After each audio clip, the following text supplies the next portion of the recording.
Onto the markets now, and a record plunge in home sales across the United States has added to those lingering fears of a double-dip recession.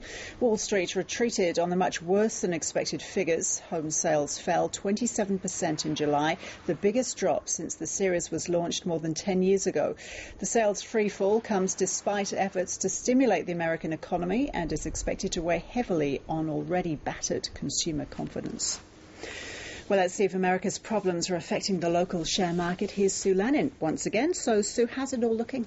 Well, Ros, the concerns about the US economy have also hit the Australian market. Shares have fallen nearly 1%, pulled down by resources and the banks. Rio Tinto has lost around 2.5%. BHP Billiton is lower too. Its annual profit results are out later today. MacArthur Coal is down 8% after it sold shares at a discount. The All Ordinaries Index is down 36 points to 4,383. The ASX 200 is off 33 points. And Sue, how's Suncorp doing? Well, the Queensland-based bank and insurer has more than doubled annual profit to $780 million.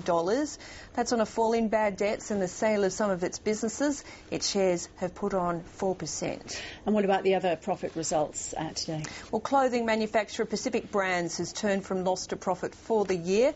Net profit came in at nearly $53 million. That's after big job cuts. It's jumped 14% today. And Kerry Stokes' new merged company, the Seven Group, says it made a net profit of $718 million over the 2 months to the end of June. Now, that's because of an accounting gain on the purchase of the Seven network. So without that, the profit's much lower. Its shares are up. And rail and ports operator Asciano has tripled last year's annual loss to nearly $1 billion.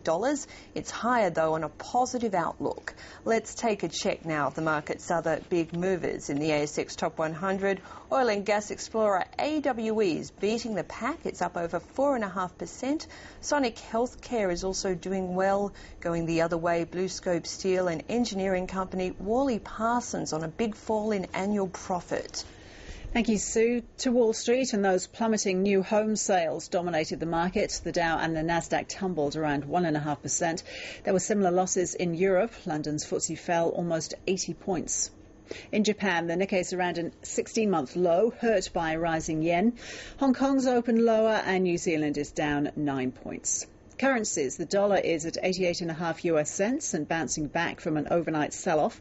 And the surging yen is near a 15-year high against the greenback. And commodities, gold's just over $1,230 US an ounce. Oil continues to slide down to $71 US a barrel.